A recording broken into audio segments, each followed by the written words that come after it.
The woods behind the Miller house did not move much in the mornings. Fog settled between the trunks and stayed there, low and patient, as if it had learned the rhythm of the place. It waited for the sun to climb high enough to matter. Until then, everything remained quiet. Jack liked that hour. He stood on the back step with his coffee cooling in his hands and listened. Leaves clicked softly as they dried. Something small moved in the underbrush and stopped again. A bird tested the air with a single note and decided against continuing. The house behind him made its own sounds, wood shifting, pipes cooling, familiar things that meant nothing was wrong yet. The Miller house was small. Cedar siding faded where the sun reached it most, a porch that sagged just enough to notice when you stepped wrong. Ellie kept the windows clean. She said the woods felt closer when the glass was clear. Jack did not argue. He liked seeing the trees when he woke up. It reminded him that the world still existed beyond the walls. They had moved here 3 years earlier, in early June. The realtor said June was the best month for decisions like that. Jack believed her then.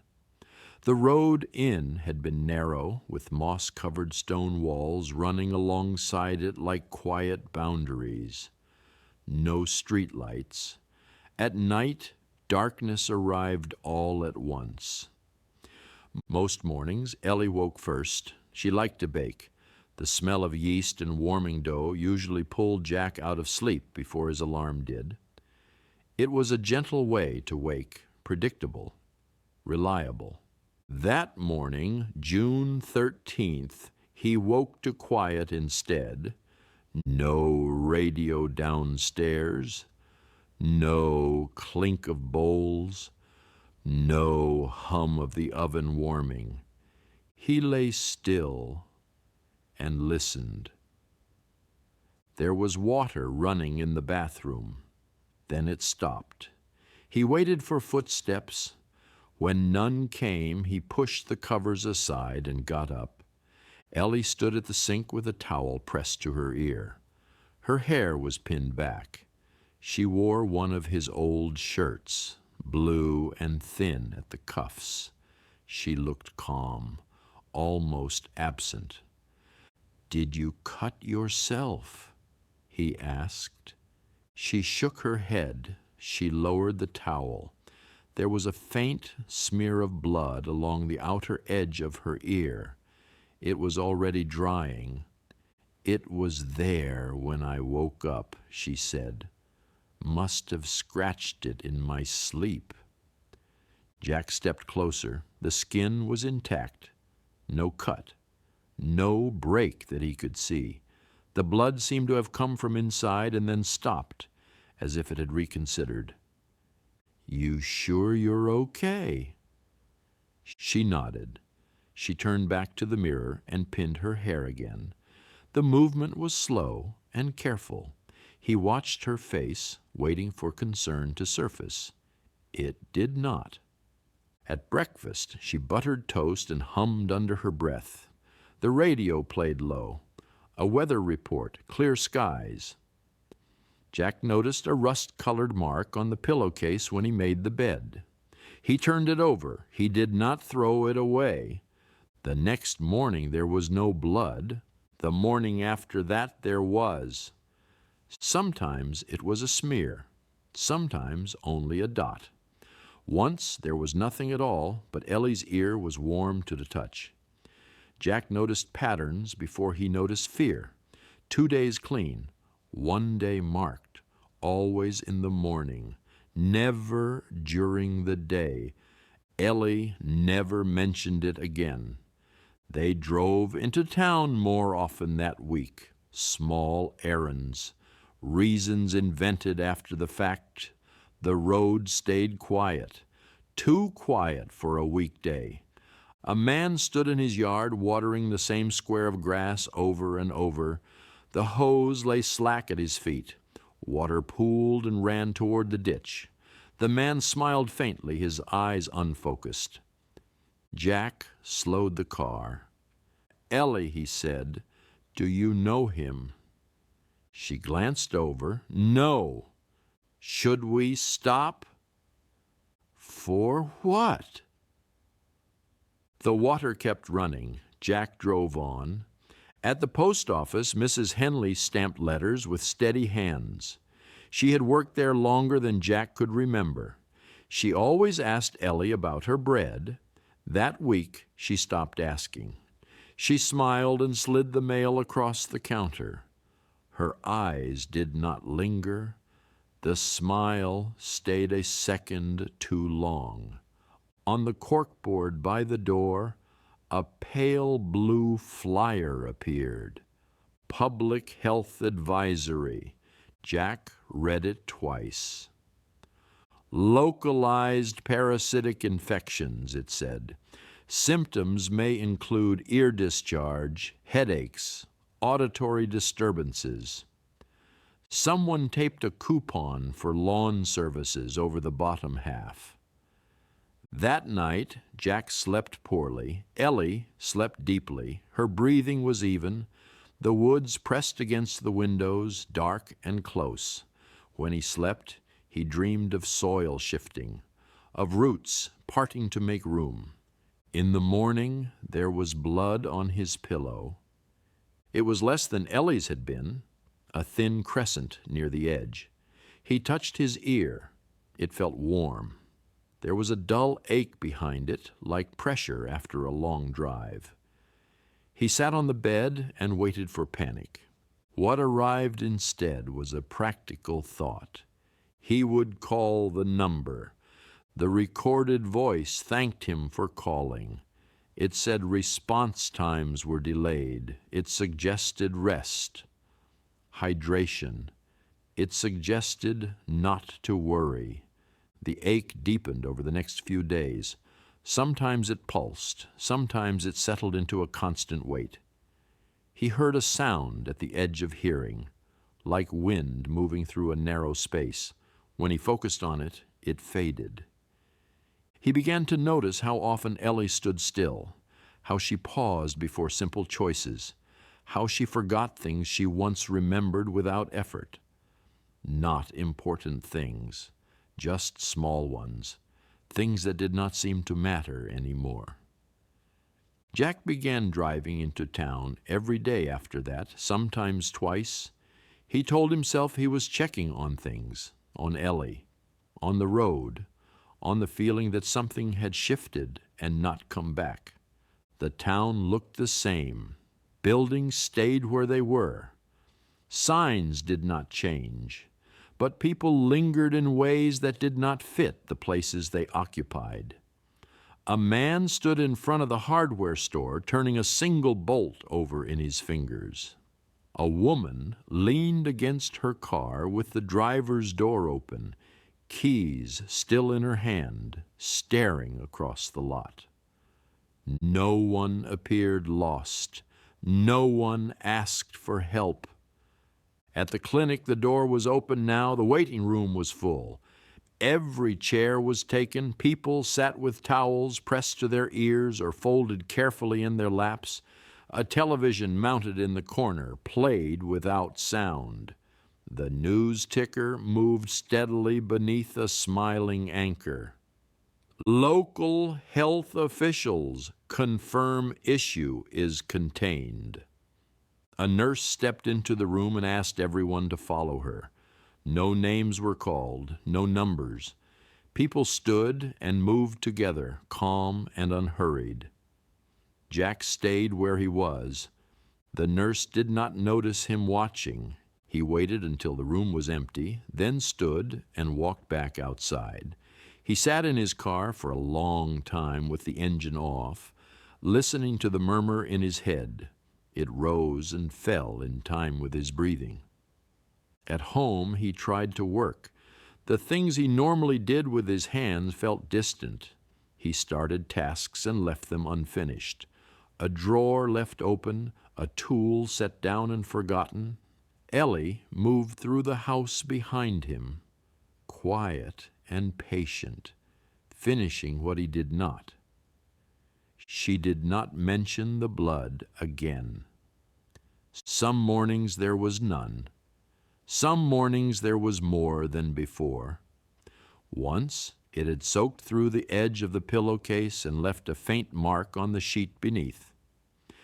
Ellie stripped the bed without comment and started the wash. Jack began keeping the stained pillowcases. He folded them and placed them in a box in the garage. He told himself it was evidence. He did not know what he planned to do with it. The sound in his head changed. It was no longer just a hiss or a whisper. Sometimes it felt like pressure against the inside of his skull. Sometimes it felt like a presence that shifted when he moved, as if adjusting its position. He started hearing it more clearly at night. When the house was quiet, when Ellie slept deeply beside him, the murmur gathered shape. Not words, not exactly, more like intention, a reassurance that did not need language. He tried not to listen. The first night he attempted to force it out, he used salt. He filled a bowl with warm water and stirred until it burned his fingers. He lay on the couch with his head tilted and poured the mixture into his ear. The pain was sharp and immediate. Something inside him thrashed. The sound rose to a hiss that made his teeth clench. When it stopped, he lay there staring at the ceiling, waiting for relief. It did not come. The next night he tried heat. He pressed a heating pad behind his ear until his skin reddened and sweat ran down his neck. The ache dulled, the sound softened. For a moment he thought it was working. Then the pressure returned unchanged. He tried chemicals after that, vinegar, alcohol, a clear liquid from the hardware store with a skull printed on the label. Each time the thing inside him recoiled. Each time it returned when the sensation faded. Ellie watched him from the doorway once while he was lying on the couch with a towel wrapped around his head. "You should rest," she said. He did not answer. The next morning he woke with blood on his pillow again, more than before. His ear ached deeply now, as if something had settled there and grown comfortable. He called the number on the advisory again. This time it rang longer. A voice answered. It thanked him for calling. It told him to remain calm. It told him the situation was being monitored. It told him not to worry. Jack hung up and sat at the kitchen table until his coffee went cold. That afternoon, he drove toward the highway. He did not tell Ellie where he was going. She did not ask. Traffic slowed miles before the on-ramp. Cars crept forward in loose formation. Windows were down. People leaned their arms on doors. Some smiled. Some waved at nothing in particular. No one honked. Jack rolled his window down and listened. The sound in his head rose and fell with the movement of the cars. When traffic stopped completely, the murmur settled. Almost content, he turned the car around. At home, Ellie was kneading dough at the counter. Her hands moved slowly, confidently. The rhythm was steady. She smiled when she saw him. "You're back early," she said. He watched her for a long time without answering. That night, he dreamed of soil again, of something pale moving beneath the surface, of roots parting to let it through. When he woke, Ellie was already gone from the bed. He lay there listening to the quiet house and wondered how long she had been awake. Jack stopped trying to fix things after that. Not all at once. Slowly, the way a habit loosens before it breaks. He still woke early. He still stood on the back step with his coffee and listened to the woods breathe. But he no longer counted the sounds. He no longer searched for what did not belong. The fog still gathered between the trees. The birds still tested the air and fell silent. Nothing asked him to intervene. Ellie changed in ways that were difficult to describe. She did not become distant. She became lighter. Tasks that once held her attention now passed through her easily. She moved through the house without hurry, without resistance. When she forgot something, she did not go back for it. When something burned in the oven, she scraped it away and started again without frustration. Jack watched her sleep. Her breathing was deep and even. Sometimes she smiled faintly in her dreams. He wondered what she was hearing. The town continued its quiet drift. Neighbors stood in their yards longer than necessary. A man painted the same section of fence every afternoon, careful and methodical, never moving on. A woman swept her porch until the sun went down, then swept again the next morning as if the night had undone her work. Jack tried speaking to them once. He asked the man about the fence. The man smiled and said it would be finished when it was finished. He said it without irritation, without expectation. At the grocery store, shelves remained stocked, but no one hurried. People stood in the aisles holding items they did not put into carts. Conversations trailed off without conclusion. When Jack spoke, people listened politely. When he stopped, they did not prompt him to continue. The news repeated itself. Different anchors, same words. Local health officials confirm issue is contained. No cause for concern. Jack stopped watching after that. The sound in his head no longer startled him. It had settled into a constant presence, like a weight that had always been there and only recently made itself known. When he resisted it, it pressed harder. When he relaxed, it softened. He tested this once. Sitting alone in the garage, he closed his eyes and let the murmur rise. The pressure eased almost immediately. His thoughts slowed. The tightness in his chest loosened. For a few moments he felt something close to peace. He opened his eyes and stood up quickly, unsettled by how easy it had been. That night, he tried to explain it to Ellie. "There's something in my head," he said. The words sounded small as soon as he spoke them. She looked at him across the table. Her expression was open, curious. "I know," she said. He waited for more. It did not come.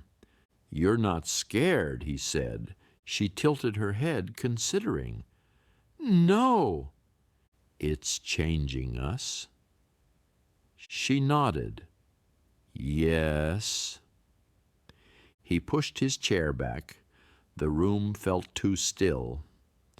"We should be worried." She smiled gently. "Why?" He had no answer that did not sound thin when spoken aloud. The next day, he found a neighbor standing at the edge of the woods, staring between the trees. Jack approached slowly. The neighbor did not turn. "What are you looking at?" Jack asked. The man smiled. "Nothing." Jack followed his gaze. The fog lay thick among the trunks. Nothing moved. That afternoon, Jack drove back to the clinic. The waiting room was empty now. The television still played without sound. A single pamphlet sat on the counter. He picked it up. It showed a simplified diagram of a human head. A pale shape nestled near the ear canal. The caption read, "Adaptation in progress." A nurse appeared in the hallway. She smiled and asked if he needed help. "I think something's wrong with me," Jack said. The nurse nodded. "Yes." "I want it gone." She looked at him for a long moment. "Why?" He set the pamphlet down and left. The nights grew quieter. Jack slept more deeply. Dreams came less often. When they did, they were simple. Light through leaves, water moving slowly downhill. The sound in his head threaded through everything, gentle and insistent. He began forgetting small things, where he had set his keys, what day it was. At first, this frightened him. Then it stopped mattering. One evening, Ellie suggested they walk into the woods. They followed a narrow path that Jack did not remember being there before. The trees closed around them. The fog thickened. Sounds softened. Jack felt the pressure in his head ease with every step. They stopped where the ground dipped slightly, where the earth was dark and soft. Ellie took his hand. "It's easier if you don't fight it," she said. He looked at her. Really looked. Her eyes were clear, calm, untroubled. "I don't want to lose you," he said. She squeezed his hand. "You won't." For the first time, he believed her. The days that followed did not separate cleanly from one another. Jack stopped marking them in his head. Morning arrived, evening followed. Night came without announcement. The order remained, but the edges softened. He still woke early. Habit carried him out of bed before thought had time to form. He stood at the window or on the back step and watched the woods exist without urgency. Fog came and went. Light filtered through leaves. The murmur in his head rose gently with the dawn and settled again as the day found its pace. Some mornings he remembered that he used to count things. Sounds, birds, passing cars. He remembered this the way one remembers a game from childhood, something that once mattered but no longer did. Ellie moved through the house with a similar ease. She did not rush. She did not delay. She did things when they occurred to her and stopped when they no longer held her attention. When she forgot something, it did not trouble her. When Jack forgot something, she did not remind him. They ate when they were hungry. They slept when they were tired. Conversation happened rarely now, but when it did, it was brief and complete. Jack noticed that the sound in his head had begun to anticipate him. When a thought started to tighten, the murmur softened it before he was fully aware of the tension. When a memory sharpened unexpectedly, it dulled on its own like a blade set carefully aside. At first, this unsettled him. Then it felt considerate. He drove into town once during that stretch, not out of necessity, out of curiosity. The road was nearly empty. The town looked quieter than before, as if it had exhaled and not drawn breath again. People were present, but they did not cluster.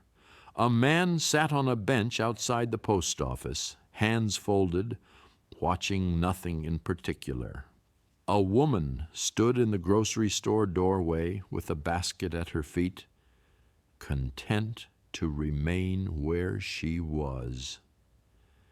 Jack walked the aisles slowly. He noticed how long it took him to decide he did not need anything. He left without buying a thing and did not feel as though he had forgotten something. At the clinic, the doors were open. The waiting room was empty. The television was gone. The pamphlet rack held only one brochure, neatly stacked. He did not pick it up. The nurse from before stood at the desk. She looked up when he entered and smiled. "You're doing well," she said. He did not ask how she knew. When he returned home, Ellie was sitting at the kitchen table with her hands folded in front of her. She looked up as he entered, her expression calm and welcoming. "How was it?" she asked. "Quiet," he said. She nodded. That seemed sufficient. That evening, they sat together in the living room without turning anything on. The light faded gradually through the windows. Shadows lengthened. The house creaked softly as it cooled. Jack became aware, distantly, that he had not thought about leaving in some time. The idea surfaced briefly and passed without resistance.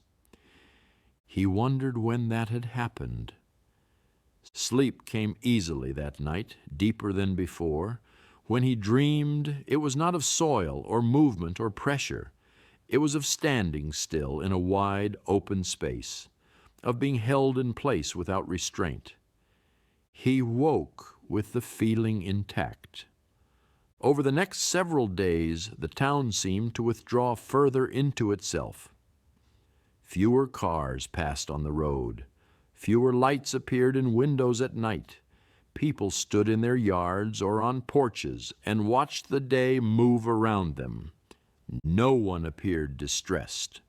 Jack saw the man with the unfinished fence again. The fence remained half-painted, exactly as it had been. The man sat nearby on an overturned bucket, eyes closed, face turned toward the sun. He did not acknowledge Jack's presence. Jack did not interrupt him. Ellie suggested they eat outside one afternoon. They carried their plates to the edge of the yard and sat on the grass. Insects hummed softly in the heat. The woods stood close and attentive. Jack felt the murmur in his head deepen, spreading outward, as if aligning with something larger than himself. The sensation was not intrusive. It was expansive. "Does it bother you?" he asked, surprising himself. Ellie considered this. "No." "It used to bother me," he said. She smiled faintly. "I know." He did not try to explain what he meant. That night, he found himself standing in the garage without remembering why he had gone there. The box of pillowcases sat where he had left it. He opened it again, slowly, and ran his fingers over the folded fabric. The stains no longer looked alarming. They looked historical, evidence of a process that had already concluded. He closed the box and pushed it farther back, where it would not be in the way. Later, lying in bed, Jack became aware of how quiet his thoughts had grown. There was still awareness, still perception, but the constant evaluation, the scanning for danger or change, had faded. In its place was a steady presence, supportive, patient. He understood then that nothing was being taken from him without permission. Resistance had simply become unnecessary. In the days that followed, his sense of time loosened further. He could not say how long it had been since the blood had stopped appearing. He could not remember the last morning he had checked his pillow. Ellie suggested they walk again, and they did. They followed the same narrow path into the woods, the one that seemed to appear only when they needed it. The air was cool and still, the ground soft beneath their feet. They stopped where the earth dipped, where the soil was dark and warm. Jack stood quietly and felt the murmur align fully with the hush around him. The sensation was complete now, seamless. Whatever tension had remained dissolved.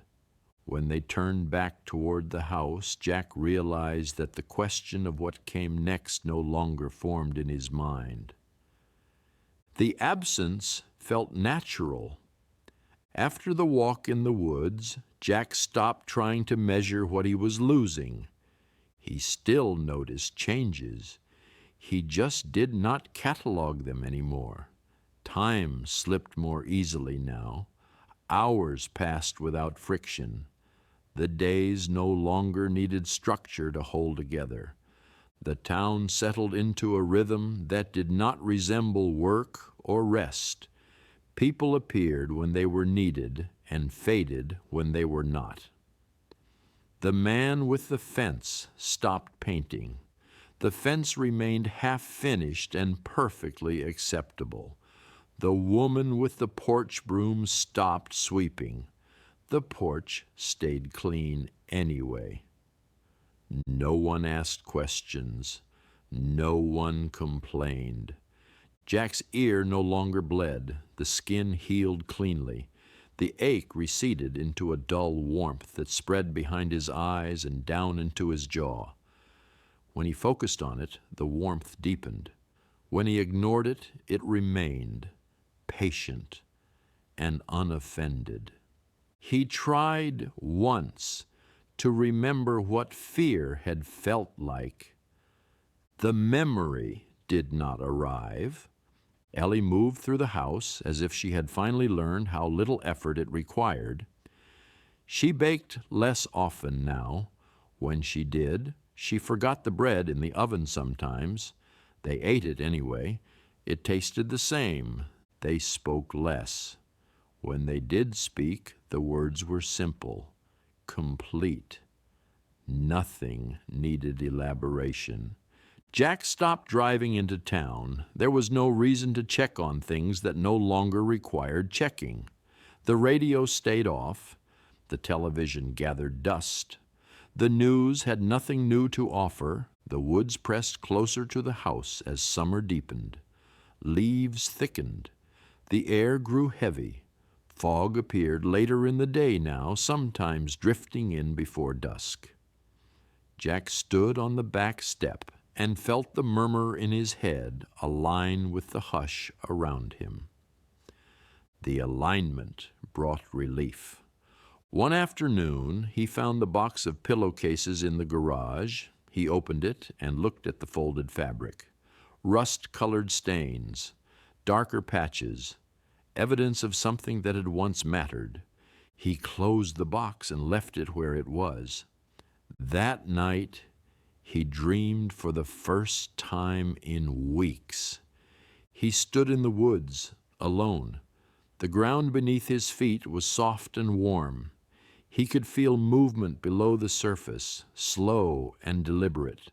When he knelt and pressed his hand to the earth, the movement stilled, as if acknowledging him. He woke calm. The murmur no longer felt separate from his thoughts. It had woven itself through them, smoothing edges, removing resistance. When a thought began to spiral, it softened. When a memory tried to sharpen, it dulled. He understood now what it offered. Not control, not domination, stillness. Jack wondered how long the town had been changing before he noticed.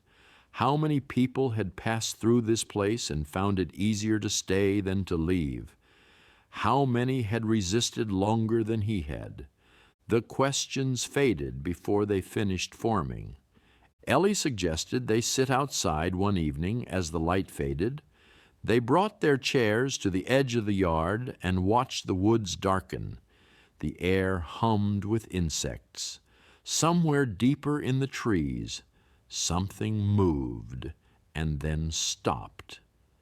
Jack felt the pressure in his head ease further, spreading outward as if making room. "I think it's almost done," Ellie said. He did not ask what she meant. In the days that followed, he noticed gaps, not holes, just absences where thoughts used to be. The gaps did not trouble him. They felt intentional, useful. The town grew quieter. Fewer cars passed on the road. Fewer lights appeared at night. People stayed inside or stood in their yards, content to be where they were. Jack stopped dreaming again. One morning he woke before Ellie. The house was silent, no pipes, no creaks. He lay still and listened. There was no need to get up, but he did anyway. He stood on the back step with a cup of coffee he did not remember making. Fog lay thick among the trees. The murmur in his head matched the cadence of his breathing. For a moment, he felt suspended between thoughts. Ellie joined him. She leaned into his shoulder. He felt the warmth of her body, steady and reassuring. The pressure behind his eyes eased completely. They stood together and watched the light move through the trees. The fog thinned. Leaves stirred. A bird called once and fell silent. The day arrived. Jack did not ask anything of it.